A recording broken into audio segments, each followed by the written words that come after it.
Welcome back. We'll try and fix the sound shortly. Unfortunately, we've just had a bit of a power outage in the commentary box, Madbird. It's these things can happen, but what's happened while we've been away? Sweet F all is the technical term, I believe. Dayne Warren currently in the lead as he was when we dropped. Now about 7 seconds ahead of Kurt Stenberg, so Kurt just unable to live with the pace of the Logitech G Altus Esports driver. Kurt Stenberg, as I say, in second. Thomas McMillan doing a stellar job, hanging on to that third place at the minute, about 2 seconds behind Kurt Stenberg, so that position's in not really in any risk of changing. Behind him, we've got the two wild cards of Joshua Anderson and Luke Rosella with the immense aerodynamically challenging forehead, who are having a good little scrap by the looks of it. I should say we are on lap 22 of 25, so we did, unfortunately, due to the short laps, we missed a few of them there while we were getting our technical issues sorted out stairs. Yep, so ignore the lap counter on your screen, which says 20 out of 25. I imagine that's just the lap that I rejoined. But there is Sean Allen, by the looks of it, going down the inside of Brodie Steen, Madbird. Yeah, absolutely. So he's been making his recovery from towards the... he's only made a couple of positions up, actually, after his big boo-boo at Bramble's hairpin, where he went straight on. His what, sorry? His big boo-boo. Oh, his big boo-boo. Yes, of course. His big boo-boo. His enormous boo-boo, even. But if he keeps an eye on it, he might have a couple of positions up ahead of him here with Golan Warwick and Dominic Ferraris having a tussle into the hairpin. Sorry about this, guys. Just having some issues with our second version of Automobilista, which we'll try and get sorted before the end of the race. But yes, still Dayne Warren leads by about 7 seconds according to our live timing here. Yeah, he's just built that lead ever since he overtook Kurt Stenberg. Kurt does not seem to have the pace to live with him. Oh, and that's Brodie Steen off the racetrack there. Was he assisted by his teammate in Sean Allen? Just catching a replay now. That's a little bit of controversy if that is indeed the case. Oh, looks like there was a moment up ahead of him. Yeah, there was all sorts of contact going on there. So Warwick. Dominic Ferrari's getting involved as well. Goodness gracious, man. Messy from everyone. That looked as if it wasn't Sean Allen's fault. No. I would probably need to watch it several times from several different angles, which we, of course, don't have the time to do right now. But I would say Sean Allen's probably all right with that. But in that little scrap, he has gained about 3 positions. He's now up in 7th. So recovery a little bit better now for Sean Allen there. Yes, I'm trying to do this off on the other screen, but unfortunately I don't have my preview window up because of everything that has recently happened. So, sorry, Sean Allen, you were saying? Sean Allen just up into 7th place. So it's probably still not the race he would want, but it is better than nothing. Dayne Warren is actually on the last lap and coming around the last corner to finish. Oh, goodness, we've lost. Last lap. Well, here it is, Dayne Warren to win the race, and that's the lapped car of Benjamin Dahlia in behind him. Well done to Dayne Warren. And Kurt Stenberg finally grabbing a second podium for this season. Decent pace, and if he managed to hang on ahead of Dayne Warren, I reckon he could have won that race. But what am I saying? Of course, if he stayed ahead of Dayne Warren, he would have run that race. But if he had managed to stay ahead of Dayne Warren, he would have had a decent chance of defending it. Thomas McMillan, decent result, coming home in 3rd place, his first podium of the season. And Luke Rosella managing to pip Josh Anderson right at the death. He's managed to take that 4th place away from him, with Josh Anderson in 5th, Zach Baker in 6th, Sean Allen coming home in 7th, Dominic Ferrari's 8th, Jay Borg 9th, and Brodie Steen rounding out the top 10 there for Race Honours Racing. So a couple of late moves there in the top 10 for positions. And a finish for Thomas McMillan. That's a terrific result from him. He's had a pretty disastrous championship so far, Thomas McMillan, so that's a good way to kickstart his campaign.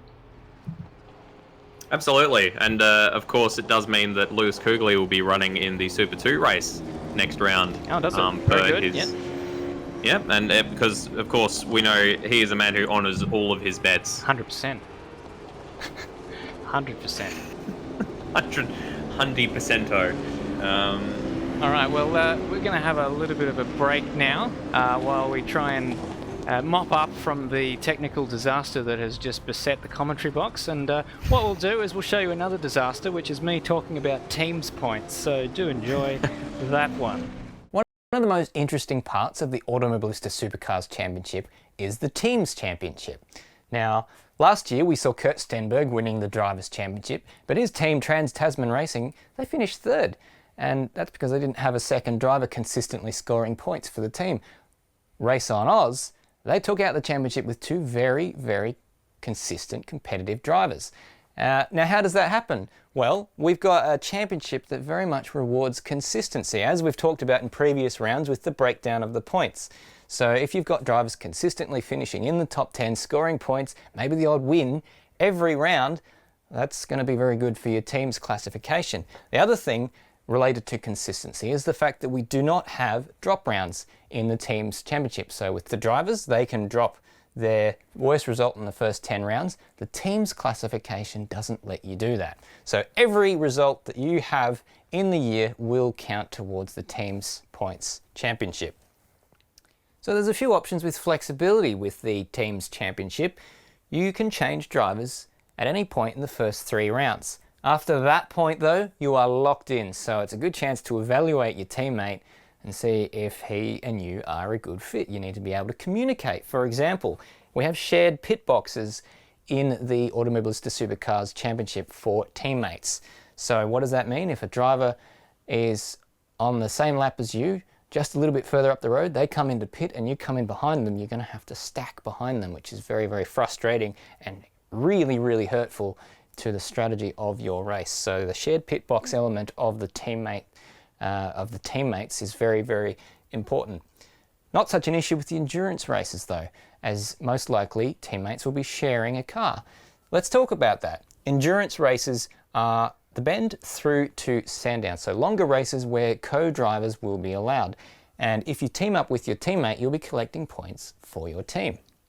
If, however, you've decided to team up with someone from another team, you won't be able to collect points for your team, because who gets the points? Is it the number 1 driver or the number 2 driver? How does that work? So they've just decided to not worry about that. You can only collect team points if you're driving with your teammate in the endurance portion of the championship. One of the most interesting parts of the Automobilista Supercars Championship is the Teams Championship. Oh, you've gone silent. Why have you done that? Last year we saw Kurt Stenberg winning the Drivers' Championship, but his team Trans-Tasman Racing finished third. And that's because they didn't have a second driver consistently. Welcome back. Just having a plethora of technical issues in today's broadcast.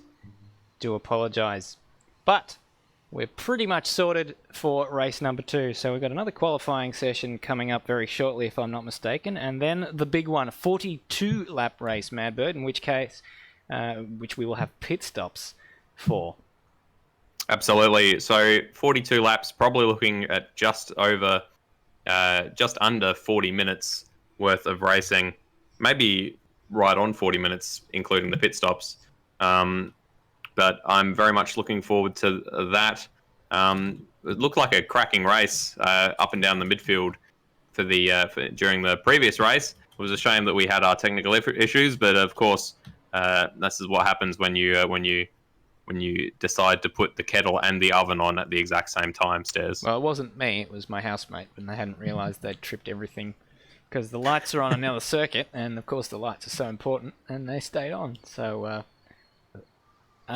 it was then a quick, well, it wasn't so quick, but it was a hurried process of switching everything back on, waiting for the modem to reconnect, and then getting literally every program that I used to try and do this broadcast up and running again, in which time I think we've split the broadcast into 2 videos and we've lost the majority of our viewers. So if you have stuck with us, we do appreciate you sticking with us, and we hope that you continue to watch for what is likely to be the highlight of the night coming up, the second race at Symmons Plains. Absolutely. Now, we haven't actually got much action going on for you at the moment. We've got 3 minutes left on the clock as we're waiting for qualifying. Everyone just sort of taking it easy. Which is good. Doesn't look like we've lost anyone. We've still got the 22 runners, so that's very good to see. Nice full field for the second race here at Symmons Plains. Out of interest, Des, how many programs do you indeed run for this particular broadcast? Well, Automobilista on both screens, and then I have the live timing on the laptop, and then all of the live chat stuff, which I use to monitor various things. I've got Slack and Facebook open in case anyone chooses to message me. I've got Discord to talk to you and share my screen with, and then we've got the... well, we normally have the Chromecast going as well, which is streaming the stream onto my TV so I can check that the bitrate's going at a decent clip. And then, of course, OBS itself, which is the software that we use to broadcast the broadcast onto YouTube. So if you follow that... Absolutely stunning. If you follow that, you can sort of see why it took so well to get it up and running again. Sean Allen just saying in the chat that it's a piss break. That's why everyone's in the pits. Makes perfect sense. Got Skymark Racings. Are we going to move over to AMS2? I very much doubt it. AMS2 is still in early access, and even once it's out of early access, there is going to be a severe lack of mod support, which would make it very difficult to get all of the Australian tracks that we know and love into the game. So yeah. I believe for the foreseeable future, we'll be staying with Automobilista Motorsport Simulator. It gives us the ability to race the entire real-life calendar, which, because of obviously because of current circumstances, isn't actually happening. But the fact that we can race on what the real supercars would race on if they were able to race gives it a level of authenticity that perhaps other sims don't necessarily have. We know that the real-life Supercars Championship drivers are competing in a sim racing competition in iRacing starting tomorrow night, which is going to be very, very good for the Supercars fans, but a lot of the racetracks that the real drivers race on missing, so they're racing on circuits like Monza and Silverstone, in addition to Phillip Island and Bathurst and Oran Park, which I think there's only a handful of Australian circuits on. And Oran Park not used anymore. Not even, I don't believe it's even in existence anymore. It was built, suburbs replaced it, I believe. So if anyone knows, a supercars driver who wants to race on, for example, Symmons Plains, maybe hey, there's a cool little group called Automobilista Supercars Championship that would love to have you. Kurt Stenberg being a little bit less diplomatic with his assessment of AMS2, saying if it was decent and if it allowed modding, then we might move over to it. I saw a meme, Madbird. I saw a meme in reference to AMS2. What's a meme? It's like an internet joke. That becomes very. They call it viral, not in the. I enjoy these memes on the internet that go viral. Yes, not viral in the sense of a pandemic illness. I mean viral in the sense that they become incredibly popular on the internet. But yes, it was that Hungry Jack's guy with the pineapple whopper dude with the AMS and Project Cars and him combining them into AMS2, and I thought it was most amusing. Absolutely, I won't attempt. Sounds like a rip snorter. I won't attempt to impersonate the ad itself for risk of appearing racist, which I am not. And don't. Lovely. Lovely. Oh, this my would lord. have been a good time to play our little segment with Thomas McMillan, but instead we decided to talk over the pit. We absolutely did. The piss and break. Now we're into the qualifying session, I believe, Stairs. Yes, well, let's have another look at the racetrack and the earth with which it is, and with which it lives. Upon which it lies. And upon which it lies. God, I wish I could think of such things quicker. But there is the track. It's one of the shortest in Australian motorsport. Just the 7 corners, I think it is. Absolutely. And although I believe they're a little bit lax with how they label those first few corners, because really it should be. Those first sequence of corners should really be 1, then 2, then 3, then 4 to the right, and then the hairpin should probably be 5th. But but they're a little bit.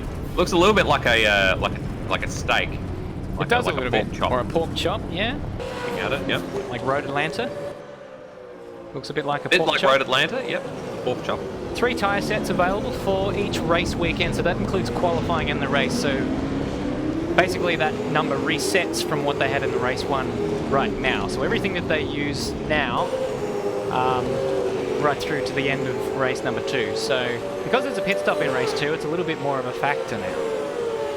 Yeah, so the ideal situation would be you use 1 set of tyres during qualifying, you set your fastest lap on those, and then you have a fresh set for the race start, and then you have another fresh set to change to for your pit stop. But of course, maybe you have a few bad laps in qualifying, you don't get a hot lap in, and then your tyres have already started to fall off, so you need to put the fresh ones on, and then you've got a worn pair for the race. It's tricky. Tricky. Not sure what Jay Borg and Zach Baker are doing. They're on their laps, I think, but they're battling. And so is Zach Baker's teammate David Nedich right behind. They've slowed up. They've slowed up on that one. Zach Baker rightly getting out of it. He probably came up upon Jay Borg while Jay Borg was on his own hot lap, and thus is under no circumstances he required to move over if he's on a hot lap. That's Zach Baker's bad for not leaving enough space. Hopefully it hasn't affected Jay Borg's lap too much. He goes to the top of the timesheets. Never mind, he's now second. Thomas McMillan is setting purple sectors as Colin Warwick goes to the top. Thomas McMillan may well drop him out of first place, and he does just that. 6.5 tenths up. Still quite a few cars left in the pit lane, including, at last check, our winner from race number 1, Dayne Warren. Ethan Warren, conspicuous by his absence, a bit too tired to race tonight, apparently. What's there to be tired about? No one's allowed to do anything. I know, it's like, you're tired from all that social isolation, Ethan. Whereabouts are the Warrens from? What state do they reside in? They're in Melbourne. In Melbourne, so they're not in full lockdown as yet. Oh, they're pretty close. Are they? Yeah. Are they down to essential people only? Well, we are in South Australia, more or less. Not officially, but we're recommended to. Yeah, but like they're not officially locked down. I don't know. I heard that someone was fined for having a driving lesson in Victoria yesterday. Oh God. Not as amusing as the guy apparently from Sydney who went for a run and got a kebab and got fined for doing that, which made the Western Australian Prime Minister laugh quite heartily during the West Australian Prime Minister. Yeah, they asked the West Australian Prime Minister whether that sort of thing would happen in WA about the guy going for a run and getting a kebab, and he said, I think it's a bit difficult to believe that he was going for a kebab. We were going for a run and it stopped for a kebab, and then he got the giggles and kind of couldn't go on with the press conference without laughing. I mean, I understand that, I guess, to a point, but there's been many times back when I used to go to the gym that I would get Hungry Jacks on the way home afterwards, so, you know, sometimes you feel like you've earned it to completely undo all the work that you've just done. Ethan Warren just saying he's still able to work. He is essential. So, lucky bugger. Ethan, I'll have to add you on Facebook so that I can share all of the essential memes that I've been getting with my workmates, as I too am essential. While the rest of us are all downright suicidal. Not really, but yeah, it's. Kurt Stenberg was on a good lap, but he's thrown it off at the last corner. Thomas McMillan currently leading the timesheets with 51.1. You sound surprised? I'm not surprised, just Dayne Warren has not actually left the pits to do a lap yet, so... Is he planning to start from the back? Potentially, that'd make things interesting, but I imagine that he only needs one hot lap right at the end of the session to get to the top of the timing sheets. Okay, but at the moment, it's letting Thomas McMillan sit in the rarefied air of pole position, or provisional pole, sorry. Kurt Stenberg in second, Colin Warwick in third. Great mates there in first, second and third. David Nenadic in fourth place, and Dominic Ferrari's ever consistent. Very impressed with him this year, in fifth place.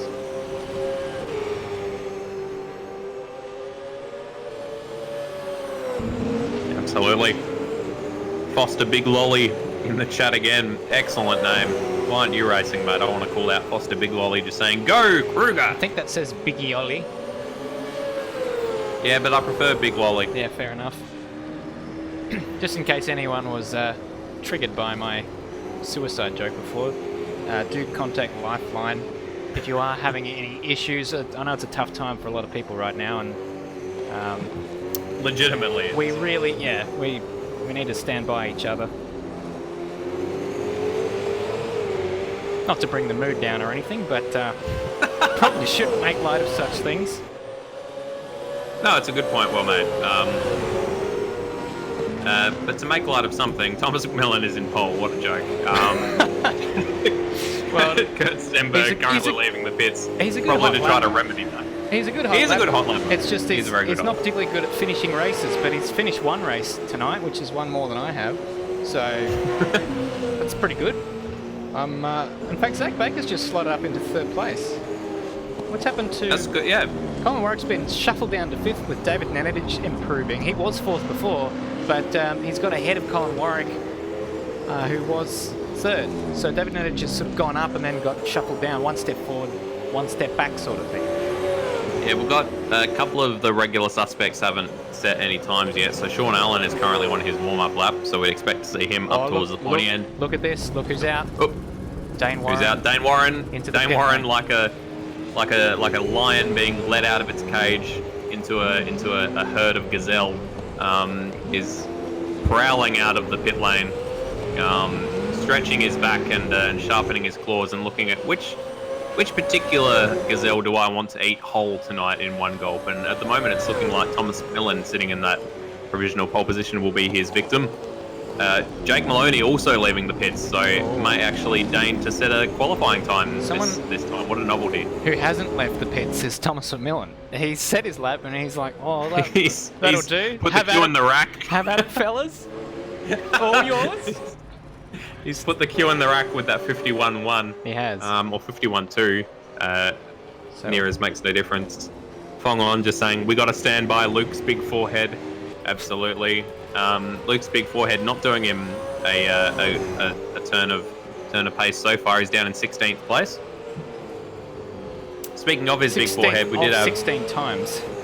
We did have Plague Babe earlier saying the race could be run on the aerodynamic forehead of Luke Rosella and no one would be able to tell the difference. So I'm not sure. That's sort of a statement on the small size of Symmons Plains and also the large size of Luke Rosella's forehead. Yeah, I was going to say, I haven't seen Luke Rosella's forehead, but by all accounts, it's larger than Symmons Plains. If anyone's got a photo of Luke Rosella's forehead and would like to share it, I for one would be very interested to see. Serious business now from Dayne Warren. He's up by 65 hundredths of a second on Kurt. Kurt Stenberg's actually jumped ahead of Thomas McMillan, so that's happened without our noticing either. We're doing well tonight. Thomas McMillan now leaving the pits, having realised his time is not unsurmountable. Well, Dayne Warren's destroyed it by 3/10 of a second. And Jake Moloney's found traffic on this lap. So, tale of two fortunes between two very fast drivers. The man himself, Kai Sloggett, in the chat just saying, broadcast looks mint, you guys doing a great job. Wish I could have made the race. So do we. Wish you could have made it too. Absolutely. Hopefully next round, mate. You obviously didn't notice the broadcast going down shortly after the first race began, but I mean, such things... We don't mention it. Don't mention it to the people that weren't here to see it. No, of course not. But in case you're watching it back and you wonder why there's a big gap missing from the middle of the first race, it was because someone put the kettle and the oven on at the same time, which of course... The cheek. What a ludicrous thing to do. And naturally the power went off. And Dayne Warren not improving on this particular lap. He's just had a very long off-road excursion through the last corner. Did he get a permission slip for that excursion? Hey, signed by his parent and/or caregiver. He's all over the place. He's just getting out of the way of people, I imagine. I think so, yeah. I wonder if he's got fuel for another run. They don't want to be using too many sets of tyres here. No, because they've only got the like I was saying, ideally they want to use one, so they've got two fresh ones for the race, and you never know what's going to happen in the race. If there's a safety car or if you have a big accident to lock up, you might need to change out onto another set of tyres. You don't want to chew these ones up too much. Oh, Moloney goes second. He found a lot of time through the final sector. He was down by 4/10. on target for about 5th or 6th, but he's ended up going ahead of Kurt Stenberg. Stenberg clawing a huge amount of time back in that final sector, which makes me wonder, because 50.8 is not slow from Dayne Warren. If Jake Moloney is able to pull that sort of time out of the final sector, what if Dayne can do the same? He could go even quicker. 50.5 might be on the cards here. Absolutely. Might be in 55 territory. Joshua Anderson, another man who has not set a lap time, is currently on the way to doing one. He's not going to be super quick, but he will at this stage be in 5th place. So another one towards the pointy end of the grid by the looks of it. It's looking like a cracking scrap for the 2nd and 3rd positions on the podium stairs. Yeah, I'm looking forward to that one. Kurt Stenberg also, he said in his broadcast yesterday that he's not too good at starts, but he got an absolute ripper of a start on race 1, getting ahead of Dayne Warren. It is a short run to the first corner here, but maybe that's a little bit of psychological warfare. Oh, I'm really bad at starts. Yeah, you don't have to worry about me off the start, mate. You're gonna arc away, and then he's aha, gotcha, and takes that first position into the. That's exactly what Kurt Stenberg sounds like. Oh yeah, it's like a Scooby-Doo villain, and would take the first position into the first corner. But if that was in fact the case, he has given the ghost now. He's well and truly let them know that he is decent at starts. And I'm honestly running out of places to go with this sentence. You're so labouring that point. I've been waiting for quite a while to mention that Plague Babe has written forehead times forehead equals 16 head. Lovely. I'm glad you. I honestly feel like I could have just kept going and we could have done without that particular comment. Oh, yeah? Well, we're 1-1 then.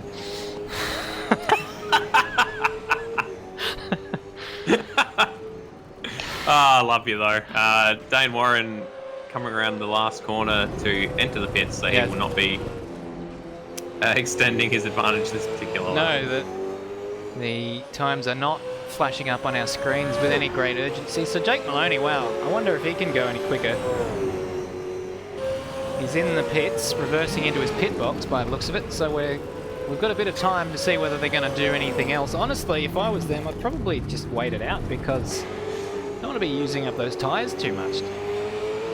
You don't, although you don't start on the tyres that you qualify on, is that correct? No, but if you're using a second set of tyres, you only get 3 sets of tyres for the race and for qualifying. So if you use a second set of tyres here, at least one of your sets of tyres for the race will be used. Compromised, yeah. And yeah, I guess the hope being that he's still on that first set of tyres. We got Mick Rosella, the father, presumably, saying, "Come on, son, let's go," to the giant four-headed, or allegedly giant four-headed Luke. I was going to say, does Mick Rosella know that his son is being relentlessly bullied on the chat about the size of his forehead? Does your son indeed have an enormous forehead, Mick? Please. Maybe the rest of us all have tiny foreheads, like 3 Maybe heads. his forehead is the. I do remember many years ago in an MSN conversation, Stairs, on a discussion about Alan Rickman, rest in peace. You saying that he was the one with the right voice, and the rest of us all had the speech deformity for not sounding so good. Perhaps it is a similar situation with Luke's forehead. Quite possibly.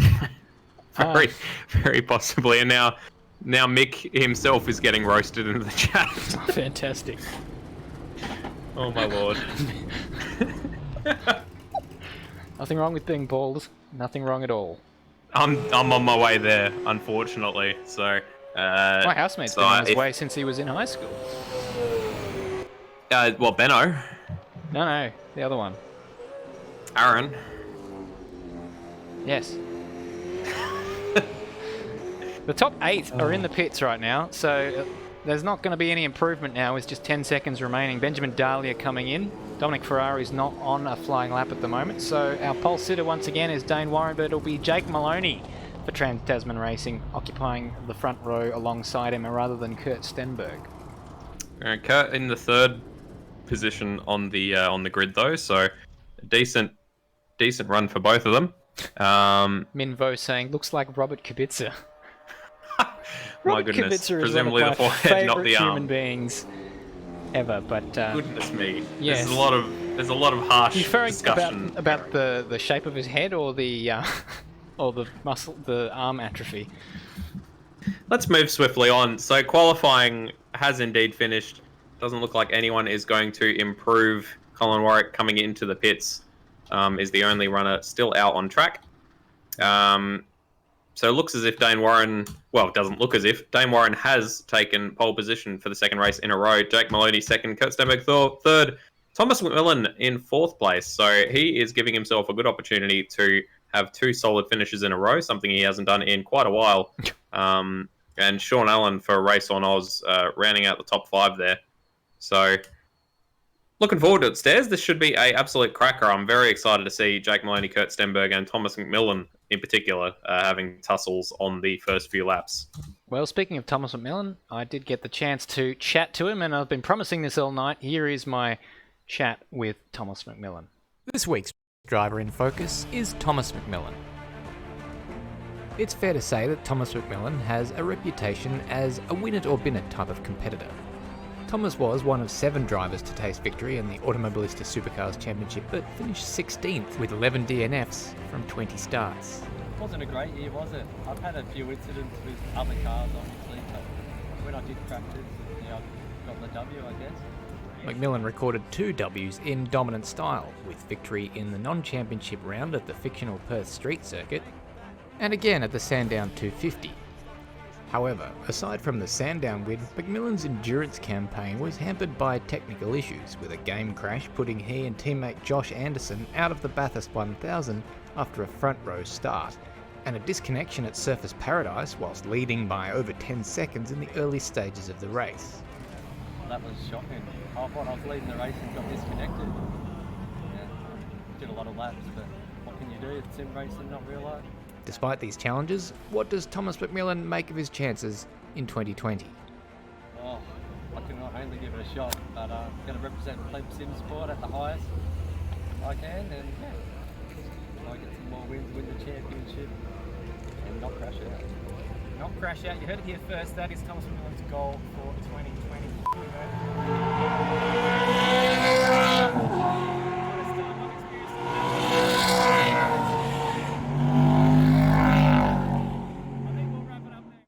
All the information you want about the Automobilista Supercars Championship is now all in one place. Visit asc.rocksolidmates.com for all the official ASC content, including season calendars, results and championship points, broadcast information, rules and regulations, lap records and more.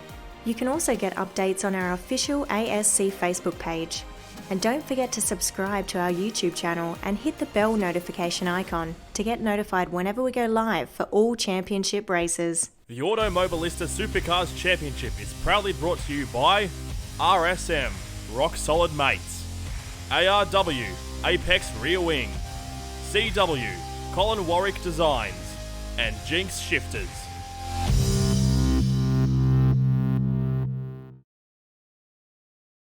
One of the most interesting parts of the Automobilista Supercars Championship is the Teams Championship. Now, last year we saw Kurt Stenberg winning the Drivers' Championship, but his team Trans-Tasman Racing, they finished 3rd. And that's because they didn't have a second driver consistently scoring points for the team.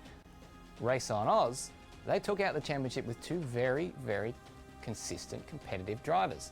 Now, how does that happen? Well, we've got a championship that very much rewards consistency, as we've talked about in previous rounds with the breakdown of the points. So if you've got drivers consistently finishing in the top 10, scoring points, maybe the odd win every round, that's going to be very good for your team's classification. The other thing related to consistency is the fact that we do not have drop rounds in the team's championship. So with the drivers, they can drop their worst result in the first 10 rounds. The team's classification doesn't let you do that. So every result that you have in the year will count towards the team's points championship. So there's a few options with flexibility with the team's championship. You can change drivers at any point in the first 3 rounds. After that point though, you are locked in, so it's a good chance to evaluate your teammate and see if he and you are a good fit. You need to be able to communicate. For example, we have shared pit boxes in the Automobilista Supercars Championship for teammates. So what does that mean? If a driver is on the same lap as you, just a little bit further up the road, they come into pit and you come in behind them, you're going to have to stack behind them, which is very, very frustrating and really, really hurtful to the strategy of your race. So the shared pit box element of the teammates is very, very important. Not such an issue with the endurance races though, as most likely teammates will be sharing a car. Let's talk about that. Endurance races are the bend through to Sandown, so longer races where co-drivers will be allowed. And if you team up with your teammate, you'll be collecting points for your team. If, however, you've decided to team up with someone from another team, you won't be able to collect points for your team, because who gets the points? Is it the number 1 driver or the number 2 driver? How does that work? So they've just decided to not worry about that. You can only collect team points if you're driving with your teammate in the endurance portion of the championship. One of the most interesting parts of the Welcome back to Symmons Plains for the 3rd round of the Automobilista Supercars Championship. Madbird, it's Dayne Warren, the man to beat. Can anyone stop Dayne Warren tonight? I reckon the best chance for everyone is an enormous melee into the hairpin on turn 1, which sees Dayne Warren spun out in the gravel. Not that I'm saying I want that to happen, but no. I reckon that would be the best chance for someone else to win the race. Otherwise, for Jake Moloney or Kurt Stenberg to get past him at the start, and there's not really any really easy wavy through overtake points on this track. So if someone manages to get past him and then can defend for grim life, then they might be able to hold him off. It looked as if Kurt Stenberg would be able to, but only a couple of laps into last race, he went deep at the hairpin, just got that error forced on him by Dayne Warren. So if anyone's able to keep their cool and keep ahead of Dayne Warren, I reckon that they might have a chance. But it is definitely going to be one hell of a task to take that position away from that Logitech G Altus Esports driver.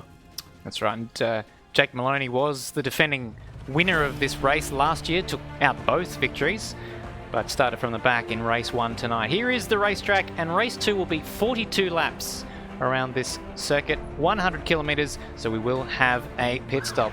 And based on the numbers that we saw last year, that pit window will be around about lap 11 to lap 30. Having said that, we're seeing some faster lap times tonight, and that might mean that the fuel economy for some of the front runners might end up being a little bit more than that. So that would narrow, widen actually. Sorry, no, narrow the pit window.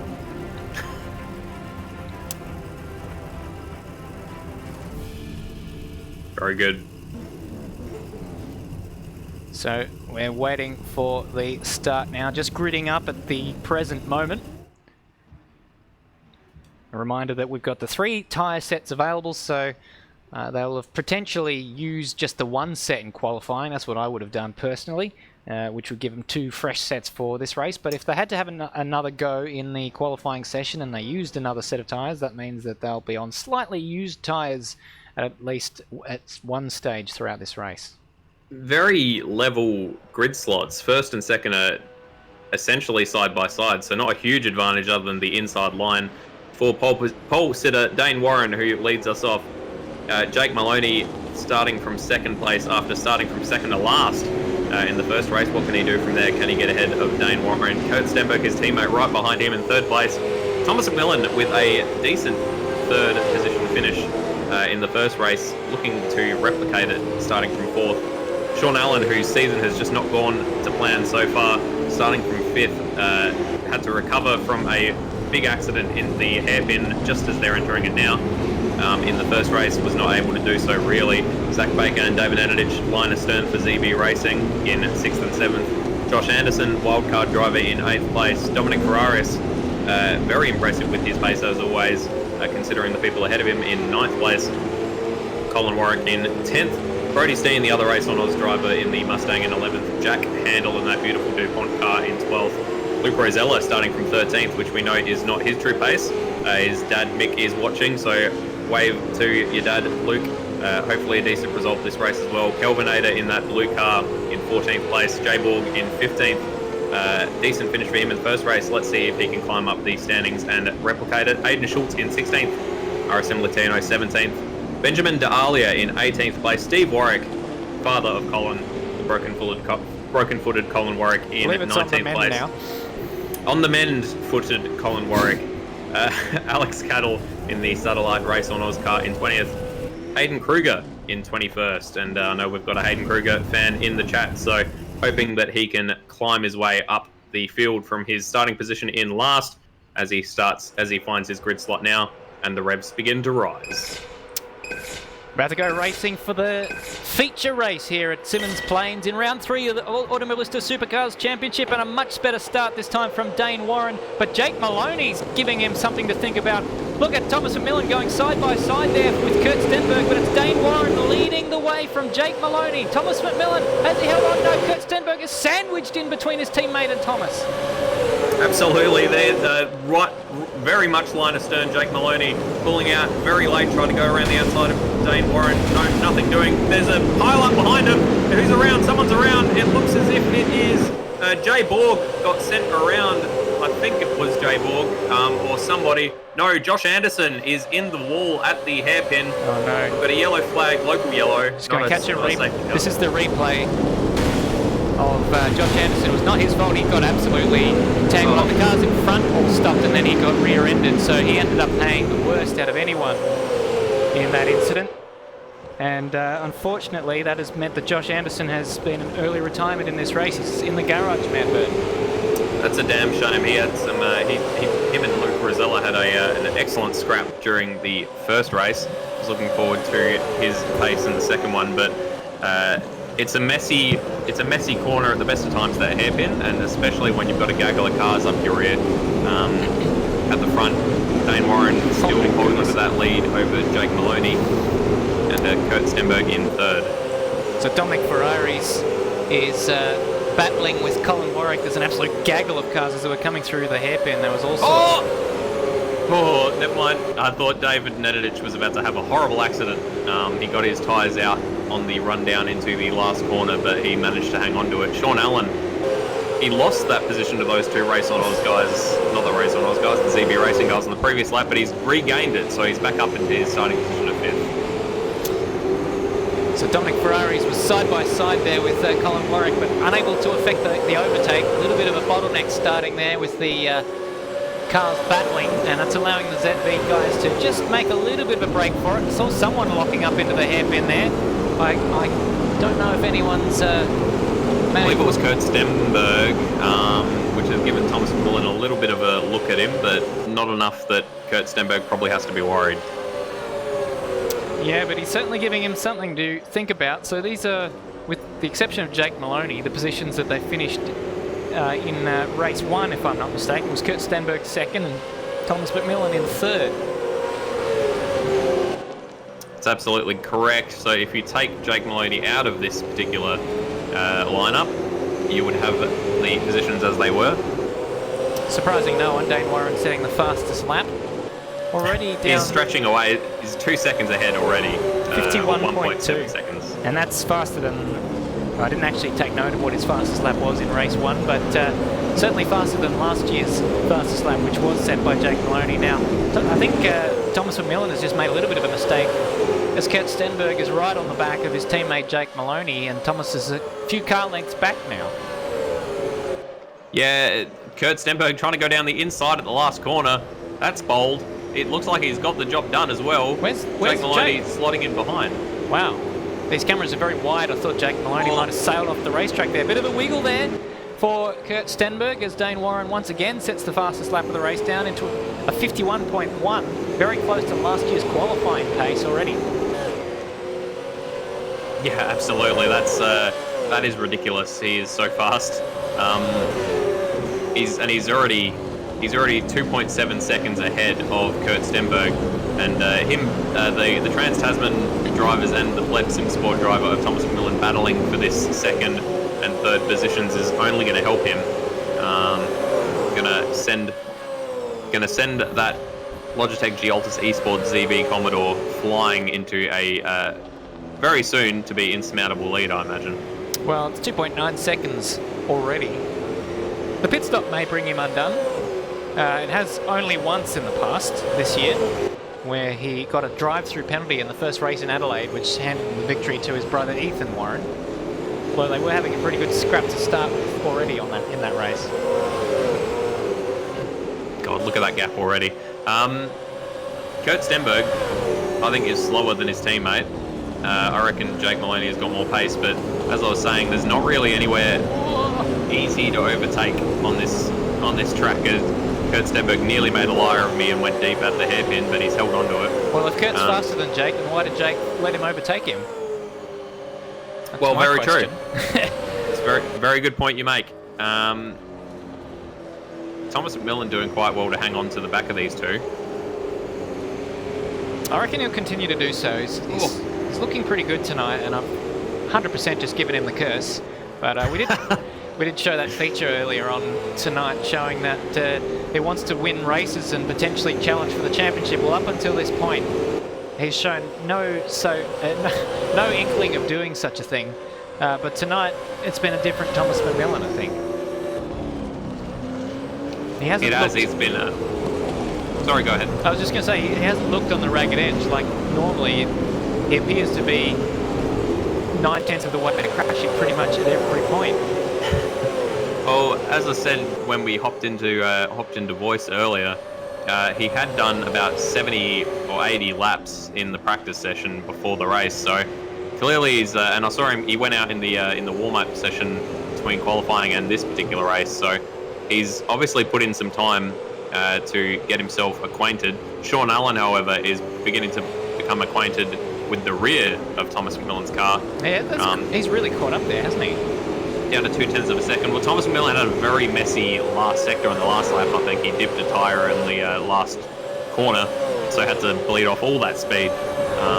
Sean Allen having a go down the inside into the hairpin from quite far back. Oh, and the lock up there from Thomas McMillan allows Sean Allen up underneath, and I don't know if Thomas McMillan's going to get the better drive out of the exit. Looks like he does, and Sean Allen's still alongside. That'll give him the inside if he doesn't lose out through turn 5.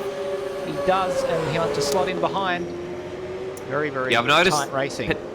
Very different. It's the people that go deep into the hairpin do get a better drive because you get a bit of a better run out of it. Oh! Sean Allen side by side through the last corner with Thomas McMillan. Thomas McMillan going to have the inside into this little corner here, but then Sean Allen into the other first sequence of corners. But Thomas McMillan staying alongside, giving my co-commentator a heart attack. Gracious me, I thought Sean Allen was going around there with that door-to-door contact.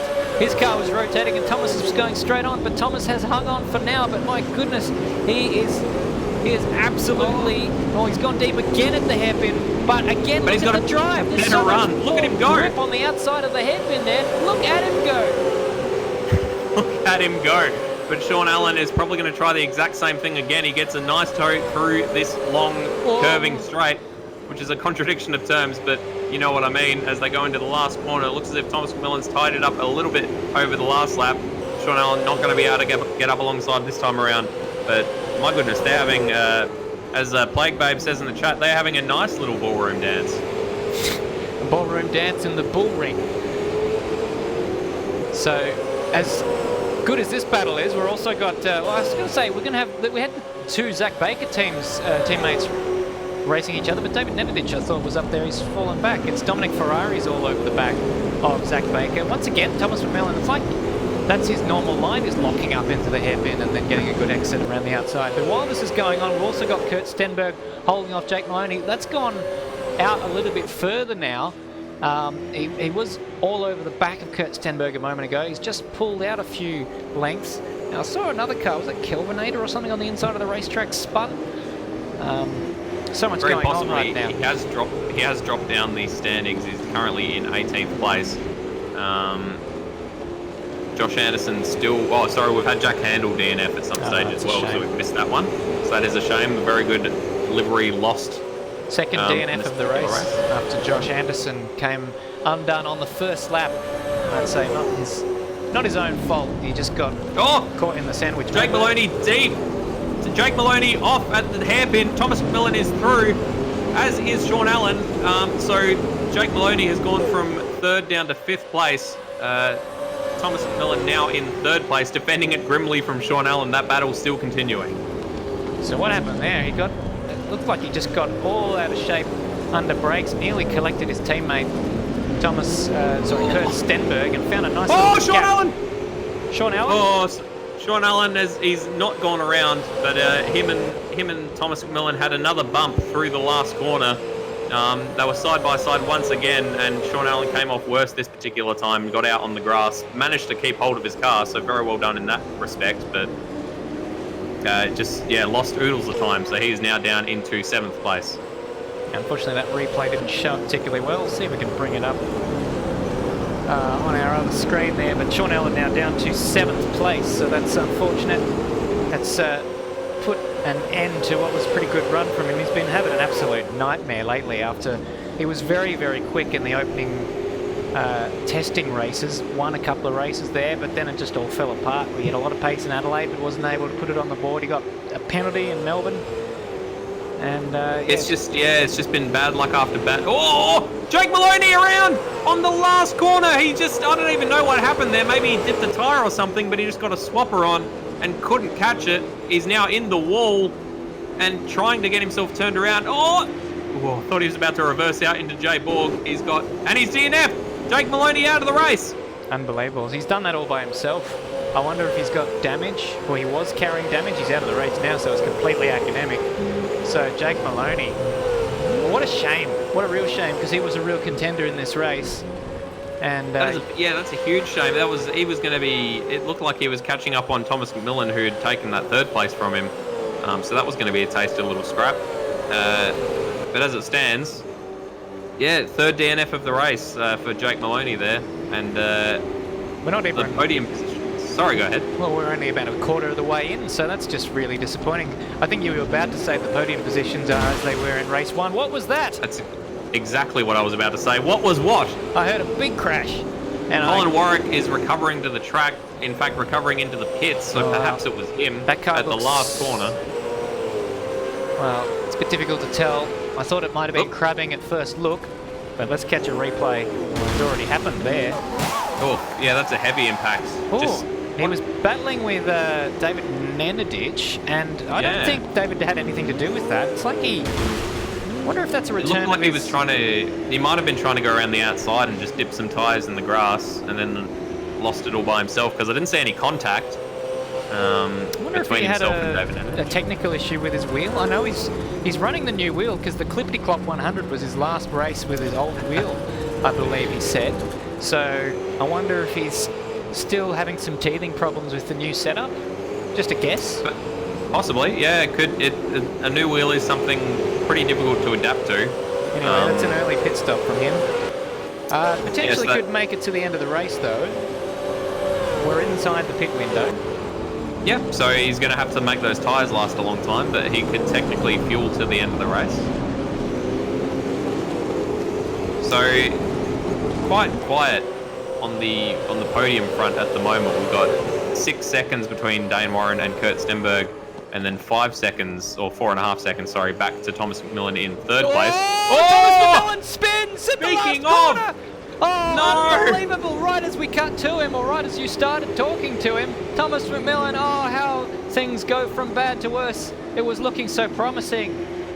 And now it's not. 7th place. Wow. He's down to 7th place, so let's see how he can recover from there. We've got a couple of people in the chat. We've got Mick Rosella saying, good work, Lukey boy. Or great work, sorry. And we've got Bagatti64 saying, go, Luke. And Luke Rosella is up 8 positions from his starting position. He's currently in 5th, which I believe is where he finished the first race. Look, Dominic Ferraris was all out of control into the hairpin behind Sean Allen. I thought he was going to take him out. And as we were talking about Luke Rosella, I was certain we were about to see him slot through into a podium position with those ahead of him putting each other out of the race. But Sean Allen, all of a sudden, is on the podium. Yes, but he's not got it all his own way. Dominic Ferraris is hungry for more podiums after getting his first podium in Melbourne last round. Absolutely, and he's in with a sniff. He's only a couple of tenths behind Sean Allen, and as we've seen, Sean Allen not immune to mistakes. No. But maybe this can be the time when Sean Allen just puts his heels in and says, it's time for me to actually start my 2020 season. Yeah, pretty much. He's just going to pull his head in, you know, stay inside and not wait 18 months for a vaccine. I was trying to connect that to your not immune to mistakes sort of thing, but the analogy has sort of fallen flat. Bloody excellent! Oh my goodness, I don't have words. Yeah, neither do I. But yes, he's currently in 3rd place. Dominic Ferraris, Luke Rosella, Zach Baker, and then poor Thomas McMillan.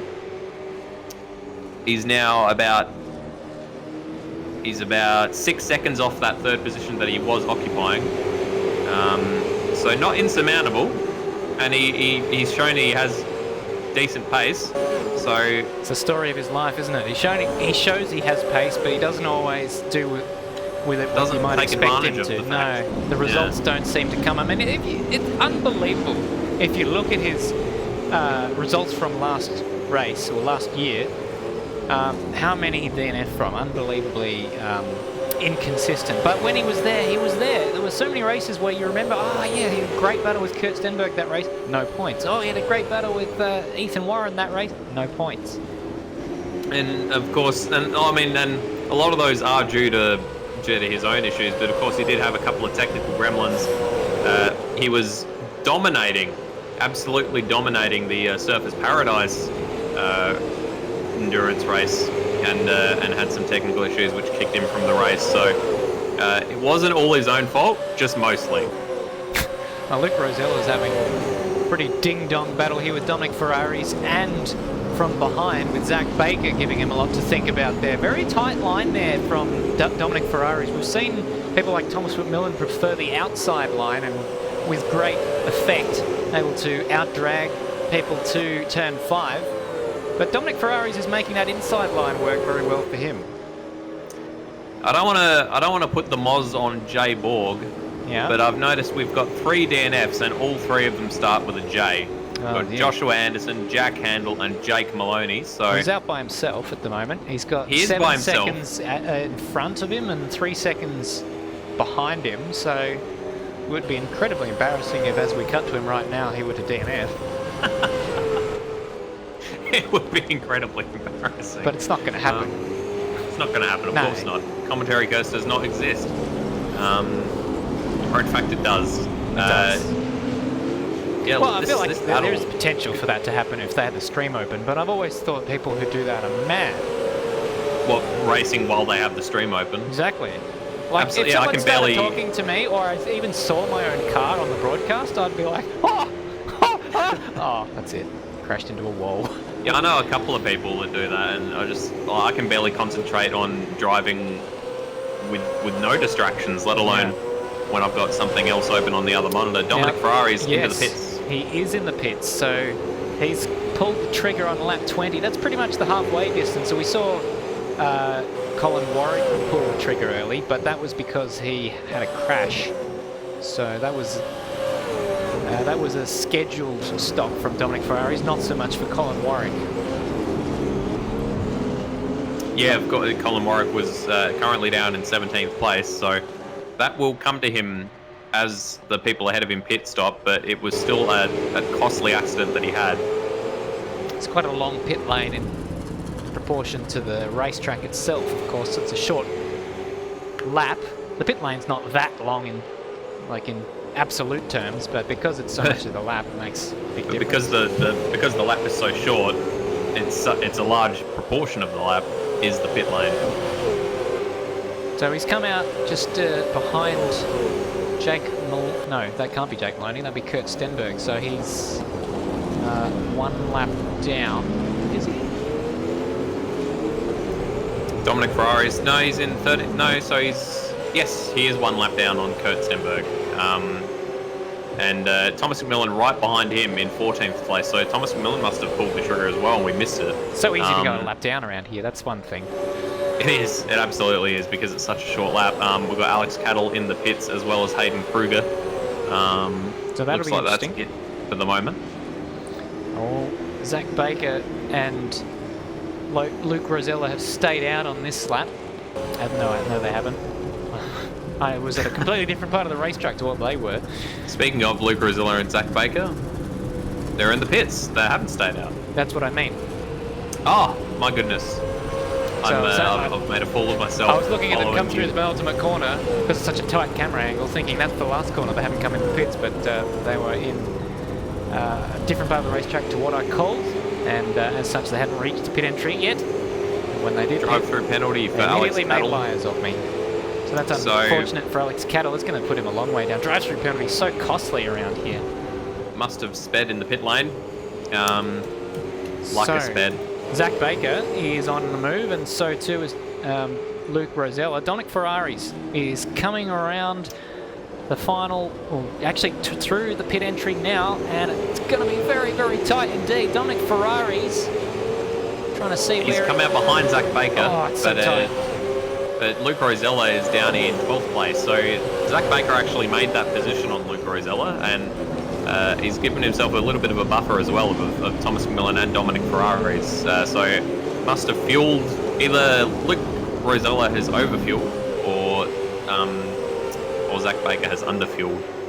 But either way, it's shaken out with is Zach Baker in 9th, Dominic Ferraris in 10th, Thomas McMillan in 11th, and Luke Rosella in 12th. Race leaders in. Dayne Warren comes into the pit lane. That slower, the slower fuel rate is really, I think, going to hurt those drivers this year who have not calculated their fuel very well. So, like, that big gap is, I reckon, just people being a little bit too cautious or miscalculating how much fuel they need. Sean Allen in the pits. And so too is Warwick the Senior. Papa Warwick, if you will. So Dayne Warren on his way as Sean Allen comes to stop. This has all put Kurt Stenberg in the lead of this race. And he is he's about 30 seconds ahead of Brody Steen, who's the second man currently on track. But of course that will change once all the pit stops have shaken out. Interesting to see how Sean Allen. Sounds a lot like Shane Warren. My goodness. Dayne Warren has had a little bit of a battle with Dave Nenadich out of that is for position here, but Dayne Warren is, well, battling someone who hasn't pitted yet. So Dave Nenadich is being a little bit cheeky here, one would say, but surprising that he hasn't come into the pits. He's made those tyres last an awful long time. He has. Benjamin Dahlia is into the pits. So Sean Allen's come out in 6th place. RSM Latino. So that'll all come out in the wash, one would expect. Kurt Stenberg's still yet to pit. Yeah, he's lasting a while. He's gone around for another toke. What's currently 50 seconds ahead of Sean Allen, so I'll be interested to see how close he comes out to Sean Allen once he does pit. Yeah, gaps are gradually disappearing because everyone up to Zach Baker is lapped. Of course, that'll change once Kurt Stenberg comes into the pit lane. Big gap, 30 seconds between Kurt Stenberg and Dayne Warren, but Dayne Warren will go back into the lead once Brody Steen and Kurt Stenberg make their pit stops. It looks like Brody Steen has come in. Here he is, touring the pit lane. So 26 laps Kurt Stenberg's gone. That's quite a long time. He's going to have some good fresh tyres towards the end of the race and potentially a shorter pit stop on the fuel. And he's in the pits. He most certainly is.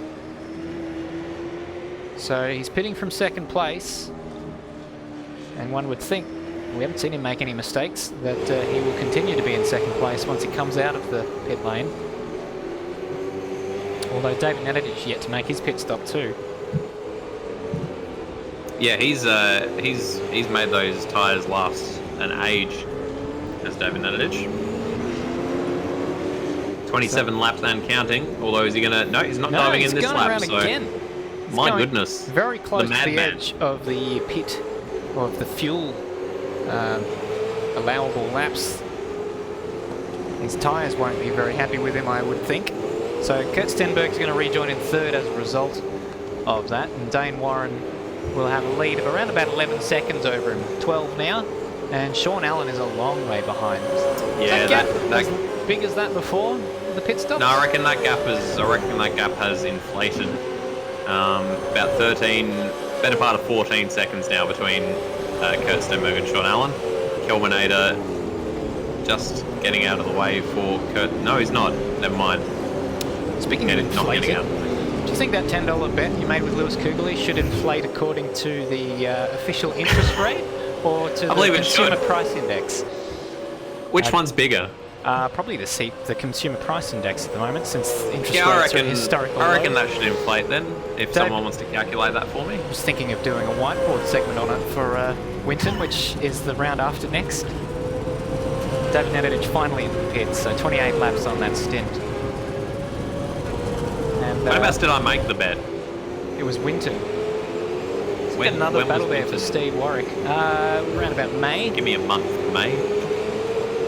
So I think Steve Warwick's had a second tour of the pit lane, which would explain why he's down in 18th, 2 laps down. So maybe he's had some sort of damage at some stage. Well, apparently the CPI only rose about 1.7%. That may be, but the interest rate went officially down. So, you know, probably better off to go with the CPI. That's very true. Well, we'll cover all that off in great detail before the Winton round, I think. Absolutely. Looking forward to a feature for the Winton round on you know, paying your debts and not laying on the ground and refusing to even stand up for the man that you owe $10 to. I have it on good authority that he was feeling poorly. I could tell, but nevertheless. The $10 was owed and was not given. Dayne Warren, just with a masterclass at the moment. 12 laps to go. 13.9 second lead over Kurt Stenberg, and that gap to Kurt Stenberg from Sean Allen has decreased. Not by much, now though. 6 seconds. Oh, I believe I was looking at the complete wrong time earlier. Do apologise. No, it's pretty short there, but Sean Allen doing a good job. He's had mixed fortunes in this race. He's had issues, but then those ahead of him have come to blows, and so that's ended up with him in podium contention. Thomas McMillan down there in 6th place, who was occupying the final spot on the podium. Still, he's there, and 6th isn't something to sneeze at. No, he's actually probably going to go up a little bit further, since Dominic Ferrari's is just up the road and he's starting to close in. He is. Oh, God, he really he's closed in far too much. That's not proper social distancing. No, as Plague Babe says in the chat, it does not look like proper social distancing to me. And David saying, "Damn, Luke looking like a snack." I could eat you up like a biscuit. And Thomas McMillan, all over the back of Dominic Ferrari's. Dominic Ferrari's probably a little bit concerned about that, considering what just happened into the hairpin. Yeah. Oh! And he's around! He's around! He's spun! He's back into the wall! Unbelievable. That was probably actually not as bad as it looked like it was going to be. And he did that all by himself. I don't think Thomas McMillan touched him at all. Yeah, just catching the onboard replay to see if there was just a slight tag. No, he definitely did it on his own. So I would say that's the forced error from Dominic Ferrari's. Thomas McMillan forcing Dominic Ferrari's into a pressure-filled mistake. And can I ask you a personal question, Stairs? Did you see how close Thomas McMillan was to him as he slipped through? That was as a friend of ours and yourself say, that was a bee's dick between those two cars. Very close to being a horrible accident for Thomas McMillan as well, but it wasn't. No, he's in 5th place. Yeah, he's reaping the rewards. So we'll continue our stock take after Luke Rosella and Thomas McMillan. Well, Luke Rosella actually was one of the drivers to benefit from that little mistake there from Dominic Ferrari's. He's gone up into 6th place, and Dominic Ferrari's now finds Steve Warwick up ahead as a bit of a roadblock. He is 2 laps down, so he is obliged to get out of the way, and he's done that a little bit dramatically. Well, he's done it dramatically. He's not done it particularly gracefully, but he's done it, so that's as much as we can ask for. Brody Steen in 8th place, and Jay Borg is the last man on the lead lap. So that means that David Nenadich is the first man, or was the last man to have just been lapped by Dayne Warren. You can see Dayne Warren just up the road there going into the hairpin. What a sublime effort it has been so far for Dayne Warren. Colin Warwick just behind David, and down there in 11th. He probably would have liked to be a little bit further up, but we saw him make an unscheduled pit stop earlier on, and his tyres were getting pretty old by now, I should think. Aidan Schultz in 12th place for Team 11. Benjamin Dahlia in 13th, and RSM Latino. These guys have gone up quite a few spots from where they started. These drivers who are the Super 2 recruits, if you like. Kilvinator up there in 15th place. He's actually dropped down a spot. Hayden Kruger's done well, 5 spots up just by staying in the race. A lot of points on offer for these drivers who stay in the race in the sort of the mid-teens, finish the race. Then Alex Cattle and Steve Warren rounding out our 18 runners still on track right now. We've got proud father Mick Rosella in the chat just saying Luke slipping in like a true Rosella. Not sure. That's an interesting turn of phrase to be sure. Rosella by name, Rosella by nature. Absolutely. Put it on your Balfours and yum, yum, yum. Don't know if that's a thing. Wonderful. Completely lost the thing I was about to say. It's completely gone. Is it? Yep. Yeah, absolutely gone. But yeah, 6th place in his first ASC race. That's pretty good debut. That's about as good as debuts go. We haven't seen too many better than that in the main game, because it is quite competitive, and in order to get those sorts of results, you've got to beat a lot of established drivers. Yeah, and he was. It was barely off the podium in the first race, so I would, even if he finishes now in 6th, which I don't think he'll be able to close that distance down to Thomas McMillan ahead. But even finishing in 6th, I would probably be pretty proud of if I were him. Thomas McMillan on the last lap was 4/10 faster than Zach Baker up ahead. Zach so Baker's that's actually something to got a keep bit an of eye on. traffic as well. I was just seeing. Oh, yeah, there he goes, going past Kelvinator, and I wonder how much that might have held him up going into the hairpin. So Thomas McMillan certainly smelling a bit of blood in the water.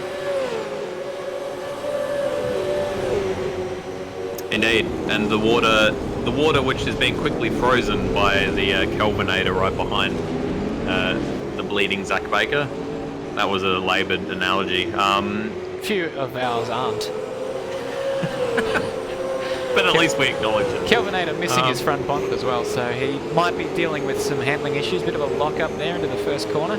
Thomas McMillan looks to get past him.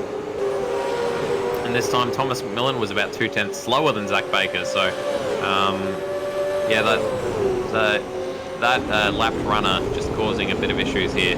I reckon with only 5 laps to go, I reckon it might be a little bit too late for Thomas McMillan to make any more positions up. Big call. 3 seconds. What sort of time was taken out of him on that previous lap? 51.8 to 51.6. I think you're right there. 0.2 of a second. Yep. The maths don't add up for Thomas. They don't, and indeed that's reversed, where the faster time was the man in front, so that gap is only going to extend if that continues. There you go. Which Can't was tell my point. From my lines. Minvo in chat saying Luke Rosella. Speaking of big calls, Luke Rosella equals Max Verstappen of ASC. Big call. Big call. Well, I haven't seen him act like a wanker and pull out in front of someone as they were overtaking him yet. So I'll reserve that judgment until I see such thing occur. Notice that he's a bit of an elitist. Doesn't want to take part in any of the F1 esports virtual Grand Prix in favour of iRacing races. Although having said that, I have it on good authority that the F1 Codemasters game for 2019 is an absolute POS. And few Codemasters F1 games aren't. Maybe it's just because my experience watching. Oh, Luke Rosella's gone off at the last corner. Oh no! 6th place might be in jeopardy. He's got a 6-second advantage over Dominic Ferraris.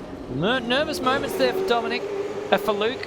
Dominic will be hoping that a few more of those happen. 3 laps to go. Just keep it together, Luke. Yeah, you've got He's got plenty of space behind him to Dominic Ferrari, so he can easily. He's lost a mirror. He can easily lift off and take it easy, and I think he deserves to do so after his debut couple of races. Thomas McMillan looking like he is going to finish in that 5th position. He's cut the gap to Zach Baker down to 1.7 seconds, so it has come down, but I don't think that's going to be enough unless Zach Baker has a big error. Far from it. But well done to Thomas McMillan for sticking with it. Last season, I reckon, when he had that off, he would have rage quit immediately. Well, even last round, he did.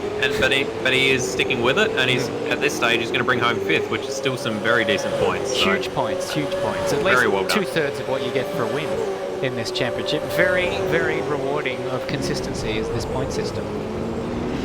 You do get to chuck away your worst result out of the first 11 rounds. But he's already had a few bad ones, so he'll not want to have any more bad results. I feel like that goes without saying. Yes. Oh, Dominic Ferrari's is around at the hairpin. Oh, no. He's looped it. We've got Brody Steen coming up. He's just done. That's actually quite beautiful. He's done two full 360s as he was trying to loop it around. Has he done a wing cup? I think he might have done. I don't know what a wing cup is, but I reckon he has. I think it's exactly what you're about to see. There you go. Poetry in motion from Dominic Ferraris. Absolutely he's done beautiful. very well to not lose a position there. So that has given Luca Rizola a huge load off, because now the gap behind him is about 12 seconds. Thomas McMillan has not closed that gap to Zach Baker any further, so I think that position is done and dusted. We're on lap 41 of 42. Or if you're Dayne Warren and Kurt Stenberg, or even, no, actually, only Dayne Warren. Who's currently that? Was on the that last Zach lap. Baker off? No, it was David Nenadich. It was David Nenadich. I just saw a blue and white car spinning off at the first corner. Quickly looked at Zach Baker's times there as normal, but it's David Nenadich now falling down the order. He was about 10th or 11th. Now he's down in 12th, so a late mistake there for David Nenadich. Very, very unfortunate. Very unfortunate indeed.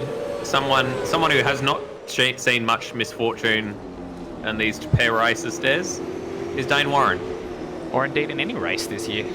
Maybe the first race. Oh, apart from the one where he got a penalty. Where he still recovered to finish 5th, but he's going to finish first in another race tonight. Dayne Warren continues his dominance of the Automobilista Supercars Championship in 2020. 2020 is his bitch. And behind him, Kurt Stenberg. It's Fuse, bitch. Kurt Stenberg finishes in 2nd, and Sean Allen will round out the podium in 3rd place. Finally gets a podium for all of his efforts, Sean Allen, so he will be very happy with that result. Yes, he's making 2020 his bitch, as 2020 is making the rest of us its bitch. Luke Rosella's really having some fun across the line there. All under control, I believe, and finishes 6th. Great job from him, and Dominic Ferraris will finish ahead of Brody Steen after a late scare to claim 7th place. Absolutely, Thomas McMillan holding on to that 5th place. Zach Baker holding on to that 4th place. I think best result for ZB Racing so far this season, so well done to Zach Baker. Brody Steen, Jay Borg and Colin Warwick rounding out the top 10. Very well done to all of our runners. Yeah, Dayne Warren absolutely taking command of this championship. He's got the orange number. It's a little bit difficult to see there, but that is orange as opposed to yellow on his windscreen there. And number 57, he's just gone from strength to strength this year, and basically showing us how he means to continue this championship, as they're all obeying the protocol now. Especially these guys have been on the podium a number of times. They know exactly what to do. Now, unfortunately, the position that they've got there doesn't give us a great camera angle of it. There we go. Thomas McMillan, okay, he's escaped back to pits now. I thought he was doing a Sebastian Vettel and shoehorning himself into the podium, but in fact didn't. No such thing occurring. No such controversy. Oh, and wouldn't it be controversy? So Kurt Stenberg had a good round. Two podium finishes for him. In fact, 2 second places. So 2 second places, yeah. That's really good news for his championship charge. Yeah, very much so, especially after the complete non-starter that was round 1, and pretty disappointing round 2 as well, it must be said. 1 podium, but he would have been hoping for better than that. Yeah, 100%. It's never something that you want to do, burn your drop rounds so early in the season, but he's done that now. But it was consistency won him the championship last year, so if he continues to do the same thing that he did last year, ignoring the little hiccup at the start of the year, Kurt Stenberg is very much in with a shout if something happens to Dayne Warren. It's a little bit hard to see anyone beating Dayne at the moment. It is. It's very difficult to see anyone beating Dayne Warren, but he wasn't around for the entire season last year. So who knows? Maybe something else will come along and distract him once again. But as it stands, he's got an absolute chokehold on this championship. He does. It's very much a forced choke because we like to obey the social distancing. Social distancing. But Dayne Warren just really, the superlatives are not coming to mind. You couldn't possibly use enough of them. Dayne, congratulations tonight. Yeah, thanks, lads. I didn't think it could have gotten much better than that. So, yeah, it's pretty good. Yeah, it looked like it was going to be a good night for you tonight. From the moment that you obliterated last year's lap record on your first qualifying lap. I did hear a couple of us saying that the qualifying times were due to tumble, so that's pretty good to hear, especially coming from Melbourne when we took that one out. So I suppose we just keep on going and hunt for records. Yeah, a bit of a world tour of lap records coming up. Yeah, absolutely. Obviously the car's been great ever since Melbourne, so just going to keep building on it and see what we can do. Absolutely. Well, 3 weeks until the next round. Now, I believe we're going to Pukekohe instead of Hampton Downs. Looking forward to that one? Yeah, it's been interesting in the past, especially in setup direction. You have to do some interesting things to find pace, so definitely looking forward to it from an engineering standpoint. So, yeah, pretty keen. Fantastic. Well, thanks for your time, Dayne, and congratulations once again on a terrific night from yourself. Yep, cheers, lads. And moving on to Kurt Stenberg, second in both races, and by far your best round of the year so far. Good to get one like that under your belt, I'm sure. Yeah, mate. Didn't really expect to be P2 with the strength of the competition tonight, but yeah, very happy to get a round like that under my belt after difficult round 1 and a round 2 that went okay, but wouldn't say it was excellent. Yeah, that's right. Well, this was a bit different. You had a great start. In fact, you led for a few corners on the first race. Tell us about that one. Yeah, I knew starting on the front row against Dayne, I knew I needed to get a good start. Tasmania is one of those weird tracks where it's really short run to turn 1, but if you're a P2 and you actually get a good start, you can jump people, so I needed to focus on that. Now, normally I'm the worst starter in human history, but the last year at this track and this year at this track, in all the races, I've managed to get an awesome start. So I don't know what it is about this place, but I seem to be able to get it off the line here. But yeah, I made a mistake and let Dayne pass, and that was that. He's way too fast for me. He's gone. There you go. Well, you held on to second while all the chaos was happening behind you in both races, apart from a little bit of a battle with Jake Moloney in the second race. But it was fairly lonely apart from that for you. Yeah, very lonely.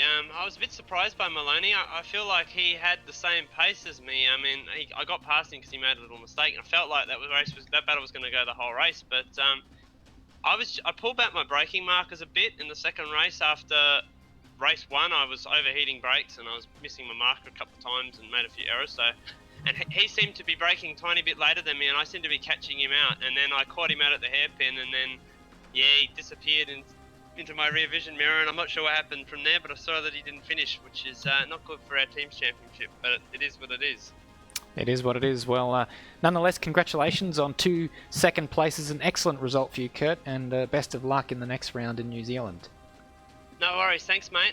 Before I go, I just want to give a shout-out to you guys for the job you do, and I also want to give a shout-out to everyone who participated over the past 2 nights. Best driving standards and best nights of racing I've seen in the history of this series. So, well done, everyone. Hear, hear. And that comes off the back of us sharing some interesting driving from one of our drivers during the week on Facebook last year. So, and that driver improving a lot in the intervening 12 months. Of course, referring to Dodger, who's done a really good job of late. To a fan favourite, but has definitely improved in the last 12 months out of sight. Let's move on to our two third place getters, starting off with Thomas McMillan, who finished third in race number 1. Your first podium of the year, if I'm not mistaken, so congratulations on that, and good consistency tonight. Yeah, thanks, boys. Yeah, the car felt not so good under brakes, actually. Me and Kurt kind of worked together on the setup this week, and the brakes faded a lot, and I was really struggling under brakes, but other than that, the car felt great, and consistency was there as well. But yeah, race 2 wasn't good though. I made a mistake, I was too busy talking, and next minute I see my braking marker and I'm passing, I'm going backwards into the corner, and yeah, I worked my ass off to try and catch Zach Baker, but couldn't do it with his fresh tyres, but yeah, I gave it a shot. Yeah, well, we saw you as well. Looked like you almost forced Dominic Ferraris to make a bit of a mistake in front of you there, so you certainly were piling the pressure on in race 2. Oh, that wasn't intentional. That was a part of the brake fading. As Kurt would know, one lap you brake at one point, and the next lap you brake at the same point, and you're nearly running it off the road. So yeah, that was not intentional, and then he spun himself from the pressure, I think, so no good. Well, nonetheless, congratulations on your podium in race 1, and some good pace tonight as well. Thank you, boys. Good luck in the next round. Moving on to Sean Allen, who claimed a podium in the second race tonight, and it was another night of mixed fortunes with mistakes from yourself, or getting involved in issues, and then people ahead of you getting involved in issues, so it all sort of came back to you in the end. Yeah, it was an interesting couple of races. Race 1, I blew it myself. I don't know, my brakes went real funny at the start of the race, and then it sort of come back to me. And race 2, almost got taken out the hairpin lap 1, and then just stayed on track, and a few guys in front were able to fall off for me, and I just cruised on by. And the car was really good, really consistent, especially that last stint is just mega. Fantastic. Well, it's good to see you sort of starting to turn your fortunes around and convert some of that pace that you've had this year into a result. Yeah, finally. I've had results sitting there, and I've messed it up every time so far this year, but in typical fashion, I start the year terrible and then sort of come back towards the end, so hopefully I can do the same again this year. Well, that's certainly what happened last year, so we look forward to better things to come in the future for you. Next round in New Zealand, how are you feeling about that one? Really good. The car last year was absolutely mega there. I should have had 2 seconds, but I blew race 1, which is pretty typical by the sounds of it. And then P2, race 2, and the car was just incredibly quick. So I'm looking forward to it. And certainly we are too. Well, thank you very much indeed to all of our podium sitters for joining us and giving us a little bit of a glimpse of what their night was like. Madbird? Yeah, absolutely. Thank you all for joining us as always. Thank you to our podium sitters for hopping in for a chat. Some excellent racing tonight. And got to agree with Kurt Stenberg. It was, compared to last year at Symmons Plains, I know we've called out Dodger a couple of times in an affectionate way, but there was some pretty messy driving all over the field. Lag obviously didn't help, but still, that's come a long way, hasn't it?